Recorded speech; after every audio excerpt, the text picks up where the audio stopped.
மே மாதம் முடியறதுக்குள்ள நடக்கக்கூடிய மிக முக்கிய கிரகங்களுடைய மாற்றங்களால் ஒவ்வொரு ராசிக்காரங்களுக்கும் நன்மை கிடைக்குமா தீமை கிடைக்குமாங்கிறத ஷேர் பண்ண போகிறேன். அதில் மேஷ ராசியில் பிறந்தவங்களுக்கு இந்த வீடியோவில் என்ன நடக்குங்கிறத ஷேர் பண்ண போகிறேன். மேஷ ராசிக்காரங்க உங்களோட ராசிக்கு இந்த மாற்றங்களால் நன்மை நடக்குமா தீமை நடக்குமாங்கிறத தெரிஞ்சுக்குங்க. ஃபஸ்ட்டு மேஷ ராசியில் பிறந்த உங்களுக்கு மே மாதம் நடக்கக்கூடிய அந்த முக்கிய கிரகங்கள் மாற்றங்கள் பற்றி ஷேர் பண்ணுறேன். முதல்ல கிரக மாற்றங்கள் பற்றி தெரிஞ்சுக்குங்க. அதுக்கப்புறம் உங்களோட ராசிக்கு என்ன நடக்குங்கிறத இந்த வீடியோவில் பார்க்கலாம். மே மாதங்கிறது முக்கியமான கிரகங்களுடைய மாற்றம் நடக்கக்கூடிய மாதம் என்று சொல்லலாம். இந்த கிரக மாற்றங்கள் காரணமாக ஒவ்வொரு ராசிக்காரங்களுக்கும் நன்மை ஏற்படும் என்பது ஜோதிடர்கள் குறிப்பிடுறாங்க. அதனால தான் மேஷ ராசிக்காரங்களுக்கு என்ன நன்மைங்கிறத இந்த வீடியோவில் சொல்ல போகிறேன். கிரகங்களிடையே அடிக்கடி மாறுதல் பார்த்திங்கன்னு வச்சுக்கோங்களேன், கிரக மாற்றம் என்று சொல்லப்படும். இந்த கிரக மாற்றமானது வாழ்வில் நேரடி தாக்கத்தை ஏற்படுத்தும். கிரகங்களுடைய நிலையை பொறுத்து அந்தந்த ராசி அறிகுறிகளுடைய வாழ்க்கையை மாற்றும்.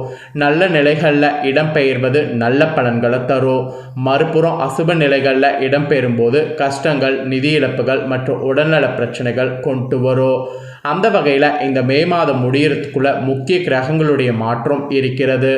இந்த கிரக மாற்றங்கள் ஒவ்வொரு ராசிக்காரங்களுக்கும் நன்மையும் தரும், அட் த சேம் டைம் தீமையும் ஏற்படும். அதில் மேச ராசிக்காரங்களுக்கு என்ன ஏற்படும் என்பதை தான் பார்க்க போகிறோம். ஃபஸ்ட்டு கிரக பயிற்சி என்ன நடக்க போகுதுன்னா, புதன் பகவான் தான் பயிற்சி ஆகக்கூடிய விஷயம் நடக்க போகுது.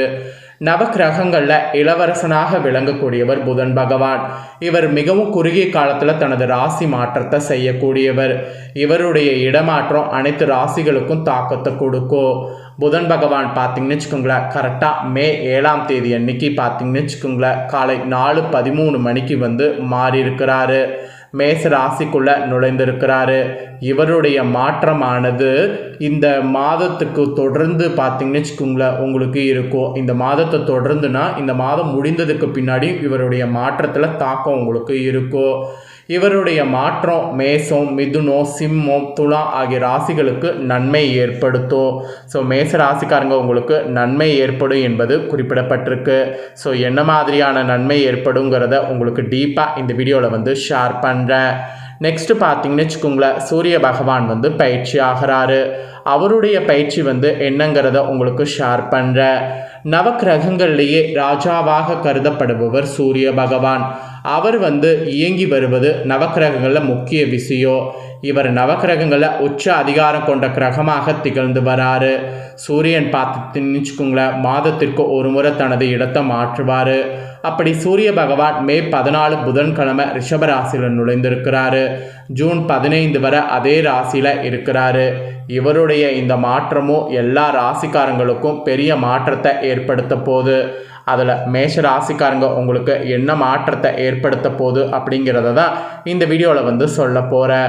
ஸோ இந்த மாற்றம் கூட நமக்கு அதிகமான மாற்றத்தை கொடுக்குமா அப்படின்னு கேட்டிங்கன்னா, கண்டிப்பாக அதிகமான மாற்றத்தை கொடுக்குங்க. சூரிய மாற்றமும் சாதாரணமானதாக கிடையாது. சூரிய மாற்றமும் ரொம்ப முக்கியமானதாக சொல்லப்படுது. ஸோ சூரியனை பற்றி நான் கண்டிப்பாக ஒரு வீடியோ உங்களுக்கு ஷேர் பண்ணுறேன். ஏன்னா சூரியனை பற்றி நம்ம சொல்கிற அளவுக்கு அவ்வளோ இருக்குது. சூரியன் பார்த்திங்கன்னு வச்சுக்கோங்களேன், சாதாரணமானவர் கிடையாது. அவர் நினைத்தார்னா ஒருவருடைய வாழ்க்கையை என்ன வேணாலும் செய்வார். அந்த சக்தி பார்த்திங்கன்னு வச்சுக்கோங்களேன் சூரியன் கிட்ட இருக்குது. அதனால தான் சூரிய பயிற்சி பார்த்திங்கன்னு வச்சுக்கோங்களேன் ரொம்ப முக்கியமானதாக சொல்லப்படுது. நெக்ஸ்ட்டு சுக்கிர பயிற்சி நடக்குங்க. சுக்கிரன் ரொம்பவே முக்கியமானவர்னு சொல்லலாம். செல்வம், செழிப்பு, சொகுசு, ஆடம்பரம் உள்ளிட்டவைகளுக்கு காரணியாக திகழ்ந்து வராரு. இவர் அசுரர்களுடைய குருவாக திகழ்ந்து வராரு. சுக்கிரன் துலாம் மற்றும் ரிஷப ராசிக்கு அதிபதியாக திகழ்ந்து வராரு. அந்த வகையில் சுக்கிர பகவான் இந்த மே கடைசியாக 31ஆம் தேதி அன்னைக்கு மேச ராசிக்காரங்களுக்கு செல்றாரு. இவர் ஜூன் 29ஆம் தேதி வரை இதே ராசியில் பயணம் செய்வார். இவருடைய மாற்றத்தாலையும் பார்த்திங்கன்னு வச்சுக்கோங்களேன் ஒவ்வொரு ராசிக்காரங்களுக்கும் மாற்றம் ஏற்படும். அடுத்து பார்த்திங்கன்னு வச்சுக்கோங்களேன் குரு பகவான் செல்வம், செழிப்பு, குழந்தை பாக்கியம், திருமண பாக்கியம் உள்ளிட்டவைகளுக்கு காரணியாக திகழ்ந்து வராரு. தற்போது ரிஷபராசியில் பயணம் செய்து வரக்கூடிய குரு பகவான் மே மாதம் 17ஆம் தேதி அன்னைக்கு மிதுன ராசிக்கு சென்றிருக்கிறாரு. குரு பகவான் மிதுன ராசியில் பயணம் செய்கிறதுனால இந்த மாற்றங்கள் வந்து ஒவ்வொரு ராசிக்கும் ஒவ்வொரு வகையில் இருக்க போகுது. ஸோ இந்த மாற்றம் பார்த்தீங்கன்னு வச்சுக்கோங்களேன், ஒவ்வொரு ராசிக்கும் ஒவ்வொரு மாதிரி பலனை வந்து கொடுக்கும். ஸோ இவருடைய மாற்றமும் பார்த்தீங்கன்னு வச்சுக்கோங்களேன் ரொம்ப முக்கியமானதாக சொல்லப்படுது. ஸோ அடுத்து ஃபைனலாக வந்து ராகு கேது பயிற்சிங்க. ராகு கேது பயிற்சியை பற்றி கண்டிப்பாக வந்து உங்களுக்கு நான் சொல்லியே ஆகணும். ஸோ ராகு கேது பயிற்சியில் பார்த்தீங்கன்னு வச்சுக்கோங்களேன், ராகுவும் சரி கேதுவும் சரி ரொம்பவே முக்கியமான இடத்துல வந்து இருக்கிறாங்க. நவக்கிரகங்கள்லேயே மிகவும் மெதுவாக நகரக்கூடிய கிரகமாக ராகு பகவான் விளங்கி வராரு. ராகு பகவான் மீன ராசியில் பயணம் செய்து வராரு. ராகு பகவான் என்ன பண்ணியிருக்கிறாருன்னா, மே 18ஆம் தேதியில் பகர நிலையில் கும்ப ராசிக்கு சென்றிருக்கிறாரு. கேது சிம்ம ராசிக்கு பயிற்சியாக இருக்கிறாரு. இந்த பயிற்சி காரணமாக ஒவ்வொரு ராசிக்காரங்களுக்கும் இதனால் தலையெழுத்து மாறும். ஸோ இதுதாங்க அந்த முக்கியமான கிரக பயிற்சிகள். இந்த கிரக பயிற்சிகள்லாம் நடக்கிறதோட அடிப்படையில் மேஷ ராசியில் பிறந்தவங்களுக்கு என்ன நடக்க போகுதுங்கிறத சொல்ல போகிறேன். மேஷ ராசிக்காரங்க உங்களோட ராசிக்கு என்ன நடக்குங்கிறத தெரிஞ்சுக்குங்க. மேஷராசி அன்பர்களே, கோபம் உள்ள இடத்தில் குணம் இருக்கும் என்பது உங்களுக்கு பொருந்தும். ஸோ கோபம் இருக்கிறது ஒரு பக்கம் கரெக்டு தான், ஆனால் இப்போ கோபப்படுறது அவ்வளவா நல்லது கிடையாது. கோபத்தை குறைத்து தன்மையாக செயல்பட வேண்டும். இதுதான் உங்களுக்கு ஃபஸ்ட்டு எச்சரிக்கையாக சொல்லப்பட்டிருக்கு. இந்த கிரக மாற்றங்கள் இப்போ நான் சொன்னல இதெல்லாம் நடக்கிறதுனால உங்களோட ராசிக்கு சிறப்பு பலன்களாக இதெல்லாம் கிடைக்கும் என்பது குறிப்பிடப்படுது. என்ன பலன்கள் கிடைக்கும் அப்படிங்கிறத உங்களுக்கு சொல்கிறேன். என்ன பலன்கள் கிடைக்குங்கிறத இந்த வீடியோவில் வந்து தெரிஞ்சுக்குங்க. உத்தியோகத்தில் இருக்கக்கூடிய உங்களுக்கு நீங்கள் எதிர்பார்த்த தொகை மற்றும் பதவி உயர்வு கிடைக்கும். அப்படி கிடைக்கும்போது அதை தக்க வைத்து கொள்ளுங்க. இந்த கிரக மாற்றங்கள் காரணமாக நீங்கள் எதிர்பார்த்த தொகை பதவி உயர்வு இதெல்லாம் கிடைக்கும்போது இதை நல்லா என்ஜாய் பண்ணுங்கள். இதெல்லாம் கிடைக்கும்போது இதில் இருக்கக்கூடிய அந்த தன்மையை வந்து நல்லா முழுக்க யூஸ் பண்ணிக்கோங்க. வேலை இல்லாமல் இருக்கக்கூடிய உங்கள் ராசிக்காரங்களுக்கு நீங்கள் விரும்பிய இடத்துல உங்களுக்கு வேலை கிடைக்கிறதுக்கு அதிக வாய்ப்பு இருக்குது. ஸோ வேலை இல்லாமல் இருக்கிறவங்க வேலைக்காக புதிய முயற்சி பண்ணலாம். அப்புறம் ஒரு வேலையிலேருந்து இன்னொரு வேலைக்கு மாறணும் அப்படின்னு நீங்கள் நினச்சிங்கன்னா கூட தாராளமாக அந்த முயற்சியும் பண்ணலாம். இந்த மாதிரி புது முயற்சிகள் பண்ணும்போது புதுசாக உங்களுக்கு வேலையில் நல்ல அனுபவங்கள் வந்து கிடைக்கும். ஆக மொத்தம் வேலையில் இருக்கிறவங்களுக்கு இந்த மாதிரியான பலன் இந்த கிரக மாற்றங்களால் கிடைக்கும் என்பது உறுதியாக கூறப்பட்டிருக்கு. அப்புறம் வியாபாரக்காரர்களுக்கு சொல்லப்பட்டிருக்கு.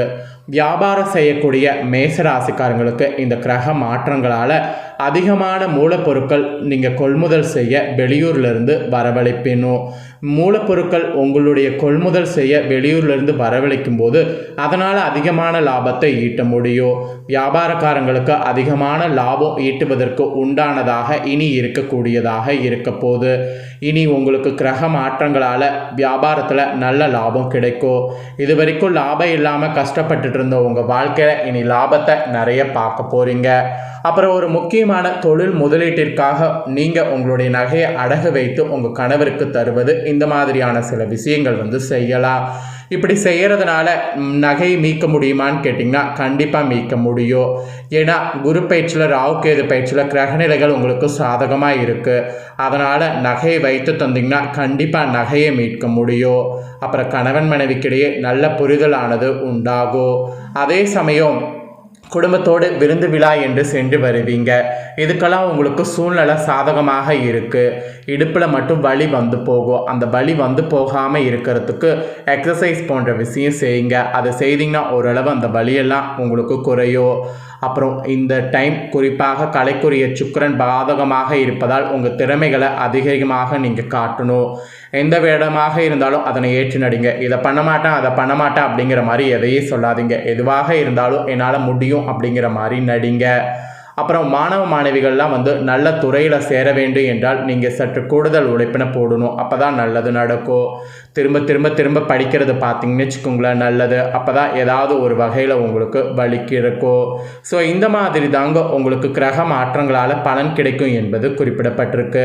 இதில் கொஞ்சம் கவனமாக இருக்கணுங்கிறதுனால பரிகாரமானது சொல்லப்பட்டிருக்கு. பரிகாரம் என்னென்னா, முருகருக்கு சிவப்பு மலரால் மாலையோ அல்லது பூச்சரமோ கொடுத்து கும்பிடணும். இதை நீங்கள் பண்ணிங்கன்னா உங்களுக்கு இன்னும் முருகருடைய அருளால் நிறைய நன்மை நடக்கும். அதனால் மறக்காமல் இதை பண்ணி பயன்பெறுங்க. ஸோ அவ்வளோதாங்க உங்களோட ராசிக்கு சொல்லப்பட்ட விஷயங்கள். ஸோ கிரகங்களில் ஏற்படக்கூடிய மாற்றங்களால் உங்களோட ராசிக்கு என்ன நடக்குங்கிறத தெளிவாக இந்த வீடியோவில் உங்களுக்கு ஷேர் பண்ணிட்டேன். ஷேர் பண்ணதை நீங்கள் தெரிஞ்சிருப்பீங்க. தெரிஞ்சதுக்கேற்ப நடந்து பலன் பெறுங்க. நீங்கள் இதை பார்த்து தெரிஞ்சு பலனடைகிறது போல் உங்கள் ஃப்ரெண்ட்ஸ் ஃபேமிலி இருக்கவங்களும் பலனடையணும்னு நினச்சிங்கன்னா வீடியோ லைக் பண்ணி ஷேர் பண்ணுங்கள். அவங்களும் பார்த்து பலனடையட்டும். இதே போல் புதிய தகவல்களை தெரிந்து கொள்ள மறக்காமல் நம்ம சேனலை சப்ஸ்கிரைப் பண்ணி பெல் பண்ண ப்ரெஸ் பண்ணுங்கள். நெக்ஸ்ட் வேறு ஒரு வீடியோவில் உங்களை சந்திக்கிறேன். நன்றி.